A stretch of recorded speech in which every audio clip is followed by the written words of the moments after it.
Hi ಎಲ್ರಿಗೂ ನಮಸ್ಕಾರ. ನಾನು ಗೋಪಿ ಕುಮಾರ್ ಕಿಶನ್ ಚಾನಲಿಂದ ಮಾತಾಡ್ತಾ ಇದ್ದೀನಿ. ಗಂಟ್ಲು ಸರಿ ಇಲ್ಲ, ಹುಷಾರಿಲ್ಲದ ಕಾರಣ ಕೆಮ್ಮು ನೆಗಡಿ ಇದೆ. ಆದರೂ ಅಡ್ಜಸ್ಟ್ ಮಾಡ್ಕೊಂಡು ವಿಡಿಯೋ ಮಾಡ್ತಾಯಿದ್ದೀನಿ ಅಷ್ಟೇ, ಬೇರೆ ಏನೇನಿಲ್ಲ. ಇವತ್ತಿನ ವಿಡಿಯೋದಲ್ಲಿ ಬಂದ್ಬಿಟ್ಟು ತುಂಬ ಸಬ್ಸ್ಕ್ರೈಬರ್ ನನಗೆ ಕಾಲ್ ಮಾಡಿ ಇಲ್ಲ ಮೆಸೇಜ್ ಮಾಡಿ ಟೆಕ್ಸ್ಟ್ ಮೆಸೇಜ್ ಮಾಡಿ ಈ ಥರ ಎಲ್ಲ ಹೇಳ್ತಾ ಇದ್ದಾರೆ. ವಿಡಿಯೋಸು ಸ್ವಲ್ಪ ಕ್ಲಾರಿಟಿ ಬರ್ತಾ ಇಲ್ಲ, ಸ್ವಲ್ಪ ಚಿಕ್ಕದಾಗಿದೆ, ಬಾಕ್ಸ್ ಥರ ಬರುತ್ತೆ. ನೀವು ಮಾತಾಡಬೇಕಾದ್ರೆ ದೊಡ್ಡದಾಗಿ ಬರುತ್ತೆ, ಆಮೇಲೆ ಚಿಕ್ಕದಾಗಿ ಬರುತ್ತೆ ಅಂತ ತುಂಬ ಸಬ್ಸ್ಕ್ರೈಬರು ನನಗೆ ಮೆಸೇಜ್ ಮಾಡಿ ಟೆಕ್ಸ್ಟ್ ಮೆಸೇಜ್ ಮಾಡಿ ಹೇಳ್ತಾ ಇದ್ರು. ಅದಕ್ಕೋಸ್ಕರ ಇವಾಗ ಏನು ಮಾಡ್ತಾಯಿದ್ದೀನಿ ಅಂದರೆ, ಒಂದು ಹೊಸ ಫೋನ್ ತೊಗೊಂಬಂದೆ. ಯಾವತ್ತೂ ನಾನು ತೊಗೊಂಡಿರಲಿಲ್ಲ ಇಷ್ಟು ಕಾಸ್ಟ್ಲಿ ಫೋನು. ಯಾವಾಗೂ ನಂದು ಬಡ್ಜೆಟ್ ಬಂದುಬಿಟ್ಟು 10-15 ಒಳಗಡೆ ಇಷ್ಟೇ ನಾನು ಫೋನ್ಸ್ಗೆ ಆಗ್ತಾಯಿದ್ದು ಇನ್ವೆಸ್ಟ್ಮೆಂಟು. ಆದರೆ ಈ ಸಲ ವೀಡಿಯೋಸ್ಗೋಸ್ಕರ ಸಬ್ಸ್ಕ್ರೈಬ್ಗೋಸ್ಕರ ನಾನು ಮಾಡ್ತಾಯಿರೋ ನಾನು ಕಲ್ತಿರೋ ವಿದ್ಯೆನ ಎಲ್ಲರಿಗೂ ಹಂಚ್ಬೇಕು ಅನ್ನೋ ಉದ್ದೇಶದಿಂದ ನಾನು ಯೂಟ್ಯೂಬ್ ಚಾನಲ್ ಸ್ಟಾರ್ಟ್ ಮಾಡಿದೆ. ಅದಾದಮೇಲೆ ಏನಾಗುತ್ತೆ, 1 by 1 ಚೇಂಜ್ ಮಾಡ್ಕೋಬೇಕಾಗುತ್ತೆ. ಯಾಕಂದರೆ ನಾನು ಏನು ಮಾಡ್ತಾಯಿದ್ದೀನಿ ಎಲ್ಲರಿಗೂ ಅರ್ಥ ಆಗಬೇಕು ಅಂತ ಸಿಂಪಲ್ಲಾಗಿ ಎಲ್ಲ ತುಂಬ ಸುಲಭವಾದ ರೀತಿಯಲ್ಲಿ ಹೇಳ್ಕೊಡ್ತಾ ಇದ್ದೀನಿ. ಅದರಲ್ಲಿನೂ ಸ್ವಲ್ಪ ಫಾಲ್ಟ್ ಬಂದೇ ಬರ್ತವೆ. ಅದಕ್ಕೋಸ್ಕರ ನಾನು ಚೇಂಜ್ ಮಾಡಿಕೊಂಡು ಒಬ್ಬೊಬ್ಬರು ಏನು ಹೇಳ್ತಾಯಿದ್ರು, ಇವಾಗ ಇಂಗ್ಲೀಷಲ್ಲಿ ಹೇಳ್ತಾಯಿದ್ರು, ಕನ್ನಡದಲ್ಲಿ ಹೇಳಿದ್ರು, ಅದನ್ನು ಚೇಂಜ್ ಮಾಡ್ತೀವಿ. ಪ್ರತಿಯೊಂದು ಚೇಂಜ್ ಮಾಡ್ಕೋಬೇಕು ಅನ್ನೋ ಉದ್ದೇಶದಿಂದ ನನ್ನ ಫೋನ್ ಸರಿ ಇಲ್ಲ, ಇನ್ನೊಂದು ನಂಗೆ ಸಪೋರ್ಟಿಂಗು ಯಾರಿಲ್ಲ, ಎಲ್ಲ ಕೆಲಸ ನಾನು ಮಾಡ್ಕೋಬೇಕು. ಅದರಿಂದ ಏನು ಮಾಡಿದ್ದೀನಿ, ಒಂದು ಒಳ್ಳೆ ಫೋನ್ ತೊಗೊಂಡು ಫಸ್ಟ್ ಟೈಮು ನೋಡಿ ಫ್ಲಿಪ್ಕಾರ್ಟಲ್ಲಿ ಬುಕ್ ಮಾಡಿ ಈ ಫೋನ್ ಬಂದುಬಿಟ್ಟು ಮೊನ್ನೆ ಲಾಂಚ್ ಆಗಿದೆ 6ನೇ ತಾರೀಕು.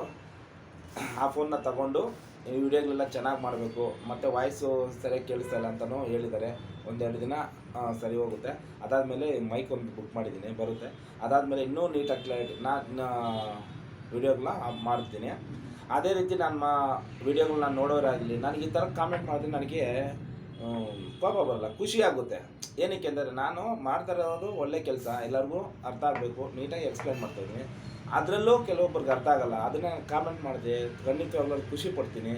ಅದೇ ರೀತಿ ಲೈಕ್ ಮಾಡಿದ್ರೆ ನನಗೆ ಇನ್ನೂ ಜಾಸ್ತಿ ಖುಷಿ ಇದೆ. ಇನ್ನೂ ನೆಕ್ಸ್ಟ್ ವೀಡಿಯೋದೆ ಇನ್ನೂ ಚೆನ್ನಾಗಿ ಮಾಡಬೇಕು ಅನ್ನೋದು ನನಗೆ ಇನ್ನೂ ಇಷ್ಟ ಆಗುತ್ತೆ. ಅದೇ ರೀತಿ ನಾನು ಎಲ್ರಿಗೂ ಅದನ್ನು ನಾವು ವೀಡಿಯೋ ಫುಲ್ಲಾಗಿ ಲೆಂತಿಯಾಗಿ ನೋಡೋರಿಗೆ ಎಲ್ಲರಿಗೂ ಹೇಳ್ತೀನಿ, ನಿಮ್ಗೆ ಏನು ಅರ್ಥ ಆಗಲ್ವೋ ಅದನ್ನು ನನಗೆ ಕಾಮೆಂಟ್ ಮಾಡಿ, ಇಷ್ಟ ಆಗಿದ್ದರೆ ಲೈಕ್ ಮಾಡಿ. ನಾನು ನೆಕ್ಸ್ಟ್ ವೀಡಿಯೋ ಮಾಡಬೇಕು ಅಂತ ತುಂಬ ಮೋಟಿವೇಶನ್ ಖುಷಿಯಿಂದ ಮಾಡ್ತೀನಿ, ಓಕೆನಾ. ಅದೇ ರೀತಿ ಇವಾಗ ಫೋನು ಮೊನ್ನೆ ಲಾಂಚ್ ಆಗಿರೋದು ನಮ್ಮ ಫ್ರೆಂಡ್ ಮುಖಾಂತರ ಎಲ್ಲ ಏನೇನಿದೆ ಅಂತ ತಿಳ್ಕೊಂಡು ನಾನು ಈ ಫೋನ್ನ ಬುಕ್ ಮಾಡಿದ್ದೆ. ನೆನ್ನೆ ನೈಟ್ ಬಂತು. ನೆನ್ನೆ ನೈಟ್ ಬಂದು ಏನು ಎಲ್ಲ ಓಪನ್ ಮಾಡಿದ್ದೀನಿ.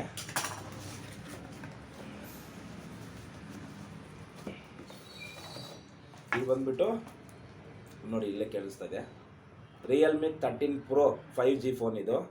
ಇದ್ರ ಇನ್ಬಿಲ್ಟ್ ರ್ಯಾಮ್ ಬಂದುಬಿಟ್ಟು 8GB ರ್ಯಾಮು, ಆಮೇಲೆ 256 GB ಮೆಮೊರಿ ಇದೆ. ಅದಕ್ಕೆ ಚಿಪ್ ಕಾರ್ಡ್ ಏನು ಇದಕ್ಕೆ ಸ್ಪೆಷಾಲಿಟಿ ಕೊಟ್ಟಿಲ್ಲ. 250 GB ಇದರಲ್ಲೇ ಇನ್ಬಿಲ್ಟ್ ಇರೋದ್ರಿಂದ ಚಿಪ್ ಏನು ಪ್ರೊವೈಡ್ ಮಾಡಿಲ್ಲ. ಮತ್ತು ಇದು ಅವರೇ ಒಂದು ಪೋಚ್ ಕೊಟ್ಟಿದ್ದಾರೆ ಫೈಬರ್ದು. ಈ ಕ್ವಾಲಿಟಿ ನಮ್ಗೆ ಎಲ್ಲೂ ಸಿಗಲ್ಲ, ಕಂಪ್ನಿ ಕಡೆಯಿಂದ ಬಂದಿದೆ. ನೋಡಿ ಎಷ್ಟು ಚೆನ್ನಾಗಿದೆಯೋ. ಅದಕ್ಕೆ ಇದು ಸಿಮ್ ತೆಗಿಯೋಕ್ಕೆ ಪಿನ್ನು ಕೊಟ್ಟಿದ್ದಾರೆ. ಇವೆಲ್ಲ ಏನೇನು ಪ್ರಾಬ್ಲಮ್ಸ್ ಅಂತ ರೆಗ್ಯುಲರಾಗಿ ನಾವು ಅದೇ ಚಾರ್ಜರ್ನ ಯೂಸ್ ಮಾಡಿದೆ 1 ವರ್ಷದ ಗಂಟ ಗ್ಯಾರಂಟಿ ಕೊಡ್ತಾರೆ ಅವರು. ವಾರಂಟಿ ಏನಕ್ಕೆ ಅಂತಂದರೆ ಅವ್ರದ್ದೇ ಆಗಿರೋ ಚಾರ್ಜರ್ ಯೂಸ್ ಮಾಡಿದ್ರೆ ಬ್ಯಾಟ್ರಿ ಬ್ಯಾಕಪ್ ಡೌನ್ ಆಗೋದು, ಇಲ್ಲ ಈ ಥರ ಏನೋ ಸಮಥಿಂಗ್ ಬ್ಲಾಸ್ಟ್ ಈ ಥರ ಪ್ರಾಬ್ಲಮ್ ಬಂದರೆ 1 ವರ್ಷದ ಗಂಟ ಇದ್ರದ್ದು ವ್ಯಾರಂಟಿ ಇದೆ. ಅದೇ ಥರ ಗೈಡ್ಲೈನ್ಸ್ ಇದರಲ್ಲಿ ಇದೆ. ಅದಾದಮೇಲೆ ಇದರಲ್ಲಿ 3 ಕಲರ್ಸ್ ಇತ್ತು, ಬ್ಲ್ಯಾಕು ಮತ್ತು ಗೋಲ್ಡು ಮತ್ತು ಈ ಬ್ಲೂ ಕಲರು. ನನಗೆ ಬ್ಲ್ಯಾಕ್ ಆಲ್ರೆಡಿ ಯೂಸ್ ಮಾಡ್ತಾಯಿದ್ದೀನಿ, ಗೋಲ್ಡು ಒಂದ್ಸರಿ ಯೂಸ್ ಮಾಡಿದ್ದೆ, ಅದನ್ನು ಯೂಸ್ ಮಾಡಿದ್ದೀನಿ. ಬಟ್ ಈ ಕಲರ್ ನಾನು ಯೂಸ್ ಮಾಡಿರಲಿಲ್ಲ, ಅದಕ್ಕೋಸ್ಕರ ಈ ಬ್ಲೂ ಕಲರ್ನ ಪರ್ಚೇಸ್ ಮಾಡಿದ್ದೀನಿ.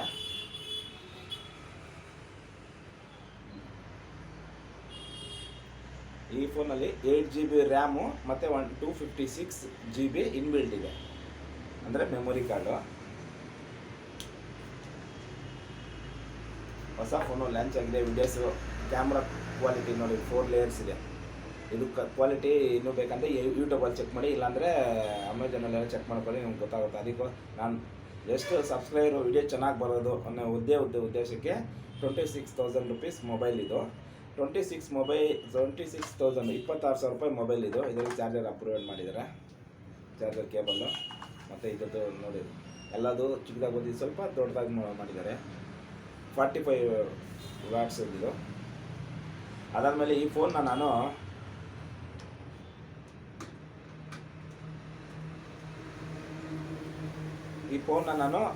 ಫ್ಲಿಪ್ಕಾರ್ಟಲ್ಲಿ ಒನ್ ವೀಕ್ ಮುಂಚೆನೇ ಬುಕ್ ಮಾಡ್ಕೊಂಡಿದ್ದೆ. ಬುಕ್ ಮಾಡಿದ್ಕೊಂಡ್ಕೋಸ್ಕರ ನನಗೆ ಒಂದು ಆಫರ್ ಕೊಟ್ಟಿದ್ದಾರೆ. ನಂದು ಕ್ರೆಡಿಟ್ ಕಾರ್ಡ್ ಇದೆ. ಕ್ರೆಡಿಟ್ ಕಾರ್ಡಲ್ಲಿ ನನಗೆ ಆಫರ್ ಕೊಟ್ಟರು. ಏನಂತಂದರೆ 3,000 ರೂಪಾಯಿ ಕ್ಯಾಶ್ ಬ್ಯಾಕ್ ಬಂತು. ಅಂದರೆ ಅಮೌಂಟು 29,000 ರೂಪಾಯಿ ಫೋನ್ ಇದ್ದಿದ್ದು. ಅಂದರೆ GB ಬಂದುಬಿಟ್ಟು 128 GB ಫೋನ್ ಮೆಮೊರಿ ಇರೋ ಫೋನ್ ತೊಗೊಂಡ್ರೆ ಈ 26,000 ರೂಪಾಯಿ ಅಂತ ಹೇಳಿದ್ರು. ನಾನೇನು ಮಾಡಿದೆ, ಮೆಮೊರಿ ಜಾಸ್ತಿ ಬೇಕು, ವೀಡಿಯೋಸ್ ಎಲ್ಲ ತೆಗಿಬೇಕಾದ್ರೆ ಅದು ಲೋಡ್ ಜಾಸ್ತಿ ತೊಗೋಬೇಕಾಗುತ್ತೆ. ಅದಕ್ಕೋಸ್ಕರ ಸ್ಲೋ ಆಗ್ಬೋದು ಅಂತ 8 GB ರ್ಯಾಮು ಪ್ಲಸ್ ಅದರಲ್ಲಿ ಸ್ಟೋರೇಜ್ದು ಡಿಫ್ರೆನ್ಸ್ ಇತ್ತು. ಮಾಮೂಲಿ 26,000 ಆದರೆ 128 GB ಫೋನ್ ಬರುತ್ತೆ. ಅದೇ 250 GB ಆದರೆ 29,000 ಬರುತ್ತೆ ಅಂತ ನಾನು 29,000 ಪೇ ಮಾಡಿ ತೊಗೊಳ್ಳೋಣ ಅಂತ ಹೇಳ್ಬಿಟ್ಟು ಇದನ್ನು ಇದು ಮಾಡಿದೆ. ಆದರೆ ನಾನು ಕ್ರೆಡಿಟ್ ಕಾರ್ಡ್ ಅಪ್ಲೈ ಮಾಡಿದ ತಕ್ಷಣ ಇದು ನನಗೆ 3,000 ರೂಪಾಯಿ ಮೈನಸ್ ಆದರೆ ಆಫರು ನಾನು ಈ ಫೋನ್ನ SBI ಕ್ರೆಡಿಟ್ ಕಾರ್ಡಲ್ಲಿ ಮುಖಾಂತರ ಪರ್ಚೇಸ್ ಮಾಡಿದೆ. ಕ್ರೆಡಿಟ್ ಕಾರ್ಡ್ ಯೂಸ್ ಮಾಡಿದ್ದಕ್ಕೆ ನನಗೆ ಈ ತಿಂಗಳಲ್ಲಿ ಏನು ಬೆನಿಫಿಟ್ ಅಂತ ಹೇಳ್ತೀನಿ. ಕ್ರೆಡಿಟ್ ಕಾರ್ಡ್ ಯೂಸ್ ಮಾಡಿದ್ದಕ್ಕೆ ಫೋನ್ ತೊಗೊಂಡೋದಕ್ಕೆ 3,000 ರೂಪಾಯಿ ಲಾಭ ಬಂತು. ಅದಾದಮೇಲೆ ಕ್ರೆಡಿಟ್ ಕಾರ್ಡಲ್ಲಿ ರಿವಾರ್ಡ್ಸ್ ಪಾಯಿಂಟ್ ಅಂತ ಒಂದು ಕಡೆ ಆ್ಯಡ್ ಆಗ್ತಾ ಇರುತ್ತೆ.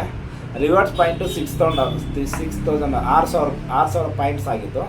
6,000 ಪಾಯಿಂಟ್ಸ್ ಆಗಿದ್ದಕ್ಕೆ ಕಸ್ಟಮರ್ ಕೇರ್ಗೆ ಕಾಲ್ ಮಾಡಿ ನಂದು ಈ ಥರ ರಿವಾರ್ಡ್ಸ್ ಪಾಯಿಂಟ್ 6,000 ಆಗಿದೆ, ಅದನ್ನು ಮೈನಸ್ ಮಾಡಿಕೊಂಡೆ, ನಾನು ಕಟ್ಟಬೇಕಾಗಿರೋ ಅಮೌಂಟಲ್ಲಿ ಮೈನಸ್ ಮಾಡಿ ಅಂತ ಹೇಳಿದ್ದೆ. ಅವರು 6,000 ಪಾಯಿಂಟ್ ತೊಗೊಂಡು 1,500 ರೂಪಾಯಿ ಬಿಲ್ನ ನನಗೆ ಮೈನಸ್ ಮಾಡಿದ್ದಾರೆ. ಅದರಲ್ಲಿ 1,500 ಬಂತು ಫೋನ್ ತೊಗೊಂಡಿದ್ದಕ್ಕೆ. ಇದರಲ್ಲಿ ಒಂದು 3,000, ಟೋಟಲ್ 4,500 ಕ್ರೆಡಿಟ್ ಕಾರ್ಡಿಂದ ನನಗೆ ಈ ತಿಂಗಳಲ್ಲಿ ಬೆನಿಫಿಟ್ ಬಂದಿದೆ. ಅದು ಯಾವ ಥರ ಅಂತಂದರೆ, ನಾವು ಕ್ರೆಡಿಟ್ ಕಾರ್ಡನ್ನ ಎಲ್ಲ ಫಸ್ಟ್ ಒಂದು ತೊಗೊತೀವಿ.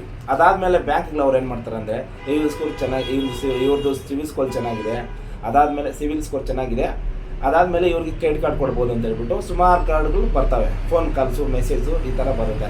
ಅವಾಗ ನಾವೇನು ಮಾಡ್ತೀವಿ, ಆಸೆಗೆ ಇರಲಿ ಬಿಡುತ್ತೆ ತೊಗೊಂಡ್ಬಿಡ್ತೀವಿ. ಬಟ್ ಅದು ತಗೋಬ. ಯಾಕೆ ಅಂತಂದರೆ ಒಂದು ಕಾರ್ಡ್ ಇದೆಯಲ್ಲ, ಬಟ್ ಇನ್ನೇನು ಆದರೆ ಒಂದೊಂದು ಕಾರ್ಡಲ್ಲಿ ಒಂದೊಂದು ಆಫರ್ಸ್ ಬರ್ತಾ ಇರುತ್ತೆ. ಅದಂತೂ ನಿಜ ಒಪ್ಕೋತೀನಿ. ಎಲ್ಲ ಕಾರ್ಡ್ಗೂ ಎಲ್ಲ ಆಫರ್ಸು ಬರೋಲ್ಲ. ನನ್ನ ಕಾರ್ಡ್ಗೆ ಕೆಲವೊಂದು ಲಿಮಿಟ್ಸ್ ಅಷ್ಟೇ ಇರುತ್ತೆ. ಮತ್ತು HDFCಗೆ ಇನ್ನೊಂದು 500-100 ಜಾಸ್ತಿ ಆಫರ್ಸ್ ಬರುತ್ತೆ. ಬಟ್ ನಾವು ಆಸೆಗೋಸ್ಕರ ತೊಗೋಬಾರ್ದು ನನ್ನ ಅನಿಸಿಕೆ. ನನಗೂ ಸುಮಾರು ಬಂತು, ಬಟ್ ನಾನು ತೊಗೊಂಡಿಲ್ಲ.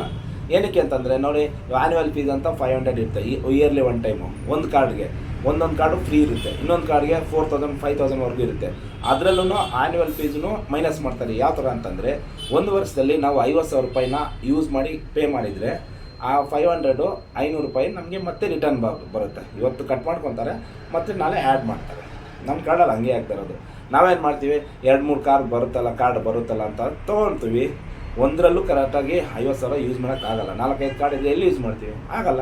ಅವಾಗ ಏನಾಗುತ್ತೆ, ಅದರಲ್ಲೂ ಆ್ಯನ್ಯುವಲ್ ಫೀಸ್ ಕಟ್ಟಬೇಕಾಗುತ್ತೆ, ಇದರಲ್ಲೂ ಆ್ಯನ್ಯುವಲ್ ಫೀಸ್ ಕಟ್ ಮಾಡಬೇಕಾಗುತ್ತೆ. ಅವಾಗ ಏನಾಗುತ್ತೆ ಅಂದರೆ, 2-3 ಕಾರ್ಡಲ್ಲಿ ಆ್ಯನ್ಯುವಲ್ ಫೀಸ್ ಕಟ್ಟಬೇಕಾದ್ರೆ ನಮಗೆ ಲಾಸ್ ಆಗುತ್ತೆ. ಅದೇ ರೀತಿ ಒಂದೇ ಕಾರ್ಡ್ ಇಟ್ಕೊಂಡ್ರೆ ಬೆನಿಫಿಟ್ಸು ಕಮ್ಮಿ ಬರುತ್ತೆ, ಆಫರ್ಸ್ ಕಮ್ಮಿ ಪರವಾಗಿಲ್ಲ. ನಾವು ಯೂಸ್ ಮಾಡ್ತಾ ಇರೋದೇ ಒಂದು ಕಾರ್ಡು, ಅದರಲ್ಲಿ ಆಫರ್ಸ್ ಕಮ್ಮಿ ಬರುತ್ತೆ. ಆಸೆಗೋಸ್ಕರ ತೊಗೊಂಡು ಮತ್ತೆ ತಲೆ ಮೇಲೆ ಹಾಕೊಳ್ಳೋಕ್ಕಿಂತ ಒಂದು ಕಾರ್ಡ್ನ ಯೂಸ್ ಮಾಡ್ಕೊಂಡು ಆರಾಮಾಗಿರೋದು ತುಂಬ ಒಳ್ಳೆಯದು.